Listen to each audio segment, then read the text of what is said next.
If you've left a narcissistic relationship and you're now with someone kind and safe, but your body still won't let you believe it, I've been exactly where you are. And after almost 7 years in a healthy relationship, I'm going to show you what helped me get there. I came across this post on Reddit recently and I thought I'd make a video on it because it comes up a lot within the communities I'm part of. Plus, this woman, I know that's a bit heteronormative for me to assume that, but for ease, let's just say she's a woman. And she's describing something I've lived through. She's out of an abusive relationship. She's found a healthy partner who's patient with her, moves at her pace, asks her to communicate when she's scared or confused, and she does. And yet her brain still tells her she's wrong. She feels like she's not enough and she's terrified she'll sabotage something good because of what happened before. And in her post, she writes about not knowing how to accept gifts without suspecting manipulation, not knowing how to be intimate without expecting it to become painful or forced, and flinching when she laughs too loud with friends because she's waiting for punishment for being too loud. And then she ends the post with a question so many of us have asked: how do I accept that I'm safe, and what helped you do that? And I'm going to answer that in just a mo, because getting into a new relationship after abuse is one of the biggest challenges you'll face in your healing, and it really tests how far you've come with it too. And I say that with zero judgment because I went through the exact same thing myself.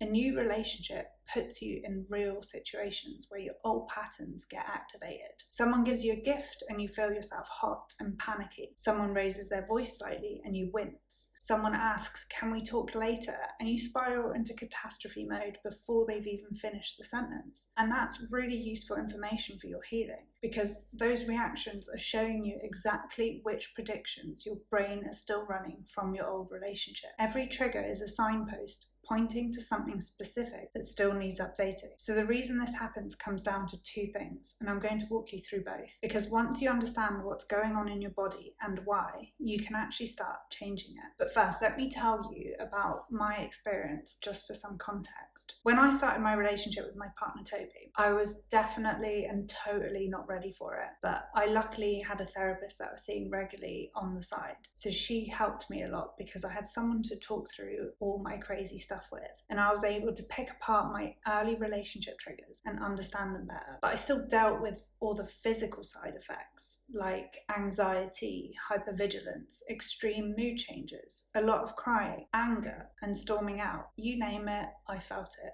And early on into our relationship, Toby bought me a romantic weekend away to the exact same place my ex had taken me to a few years before. And instead of feeling grateful, my brain immediately started scanning for threat. Because in my previous relationship, gifts and good times always came with strings attached. They were used to buy compliance, or to set up situations where I'd owe something later, or to bury and distract me away from his bad behaviour. So there I was, receiving this lovely, thoughtful trip away together from someone who just wanted to make me smile and feel loved, and my entire being was on high alert. My heart rate was right up, my shoulders were tense, that sick feeling in my stomach like something bad was coming, I just felt it all. And the thing is, there was nothing wrong with me for responding in that way. And if you're in this position, there's nothing wrong with you either. Your brain is doing exactly what it was trained to do. It's constructing the same emotional response it built during your abusive relationship, because that's the data it has to work with. And that construction runs through your body before your conscious mind can even catch up. And that happened about 6 years ago now. And Toby and I are still together because I changed how I responded to my triggers. But they only changed because of the specific things I did. So let me walk you through how to do that now. The first thing you need to understand is what's happening when you feel triggered in your new relationship, because most of us play our emotions down and just think we're overreacting or being too sensitive because that's how we were trained to feel. And those beliefs just keep us stuck, because we end up fighting ourselves instead of working with our system. You see, your brain is a prediction machine. So instead of waiting for something bad to happen and reacting, it's actually constructing what it thinks is happening based on your past experiences, and it prepares your body accordingly. So if your past experience taught you that receiving a gift means you'll owe someone later, your brain constructs that same meaning again, and it uses your body sensations as part of that construction, like held breath, nausea, or an urge to pull away, those sensations are your brain's prediction about what's about to happen, built from everything it learned before. And your brain won't update those predictions on its own because it prioritizes familiar patterns over new information. Familiar feels safe to your system, even when familiar was actually dangerous. So the work is about giving your brain new experiences consistently so it can build new predictions. The second thing is learning to calm your stress response when those moments hit. Because if your body stays in an activated state while something good is happening, your brain files that good experience under threat.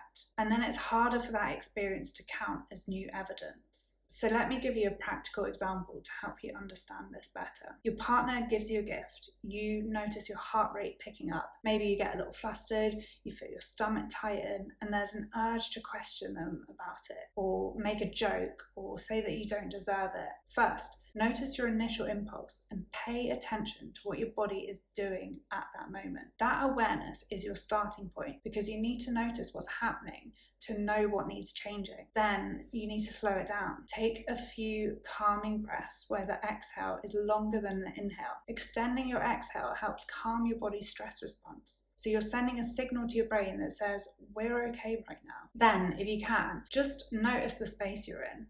The room, the lighting, the temperature, maybe your feet on the floor, because this deepens you into the present moment while your body has drifted into the past. Your nervous system is responding to a prediction built from old data. So grounding yourself helps your brain register what's really going on in front of you. Because if you were in real physical danger, you wouldn't have time to do that. And then if it feels available to you, lean into the connection. Give your partner a hug. Feel their body against yours. Notice what that feels like. That's co-regulating. Your nervous system can borrow safety from another person's calm body. And that physical contact gives your brain real-time data that says, this person is safe for me. The more I practiced this with Toby, the more my body started to register that this relationship operated differently. And it took time, it was slow and fucking chaotic in the beginning, but the repetition is what made the difference. The third thing is you need to actively notice and name the safe moments when they happen, because your brain won't update its predictions just because time passes. It needs experience, and you need to help it notice the experience, because your brain has a bias towards threat and negativity. So you need to get specific about what you're feeling and why. And the more precise you can be, the better your brain gets at distinguishing old predictions from what's actually happening right now. I'll also leave a link to my somatic audio course in the description below, because this is exactly what I cover in it. And it also comes with a vocab sheet to help you describe your sensations in greater detail. Plus, I guide you through practices that will just help you get better at embodying this skill. So in a real life situation, like the person's Reddit post, this is what you would do. If your partner gives you a gift and afterwards nothing bad happens, there's no guilt trip or feeling of owing them, you need to acknowledge that to yourself. You can say that out loud or in your head, or even better, write it down and just say, so-and-so gave me this gift, it was kind and generous, I felt really grateful, and we hugged afterwards, and I felt warm and safe in his arms. And you need to do this with as many positive situations as you can. So if your partner raises their voice about something unrelated to you and then doesn't take it out on you, they don't sulk or punish you with silence, acknowledge the difference from before and make note of that little win. If you have a disagreement and it gets resolved without anybody storming off or weaponizing it against you 3 days later, sit with that progress. Acknowledge you can resolve conflict in a calmer way. Each one of those moments is new data for your brain, and the more you collect them, the more your brain starts to build new predictions about how this relationship works. I started doing this in my relationship too. I'd catch myself after a moment where I'd been waiting for something bad to happen and nothing did, and I'd deliberately pause and register it. Sometimes I'd actually just say it out loud to Toby. I'd maybe say, thank you for not leaving the house, or thank you for not shouting at me, or thank you for the compliment. You can include your partner and tell them what you're doing and why you're doing it. Otherwise, if they're anything like Toby, they'll look at you confused, because for him, all those things were just normal behaviour. But for me, it was a really big deal. And it was also my brain learning something new that I wasn't used to yet. So I needed to get better and practice it. And over time, those moments will just stack up.